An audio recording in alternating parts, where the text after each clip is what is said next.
Si on regarde sur la variété d'à côté, elle a subi complètement le gel. Hein. On n'a vraiment plus une pomme. Alors si on en trouve une là, mais c'est tout. Cet arbre devrait avoir 180 pommes. Il y en a moins d'une dizaine. Et du côté des cerises, ce n'est pas mieux. Celles qui restent sont invendables. Sur l'ensemble de son exploitation, Gilles a perdu 50% de sa récolte à cause des intempéries. Il sait déjà que la moitié de son chiffre d'affaires de cette année est perdu, soit 300 000 €. Une situation qui fragilise dangereusement son entreprise. Et pour faire face, il a décidé de se passer au maximum d'emplois saisonniers. Notre souci, c'est que l'arboriculture, c'est 60% des charges en main-d'œuvre. Et c'est un petit peu ce qui nous embête. On ne peut pas embaucher pour ne rien faire, donc ça va poser des sacrés problèmes. Alors, deux solutions, hein, où on aura des possibilités d'aménagement, de licenciement, etc.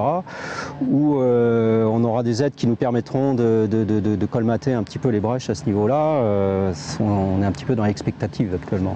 Mais ce qui inquiète le plus Gilles, c'est qu'une partie de sa production sert à faire du jus de fruits. Et sans pommes à presser, ça devient compliqué. Nous sommes obligés d'acheter des fruits pour faire nos jus de fruits. C'est vital pour l'exploitation parce que si nous ne faisons pas ce stock-là actuellement, l'année prochaine, l'atelier de transformation ne fonctionnerait pas du tout et limite on pourrait arrêter perdre déjà nos clients. En Touraine, le manque à gagner pour les arboriculteurs est estimé à 15 millions d'euros. Mais aussi 900 emplois saisonniers ne seront pas proposés cet été.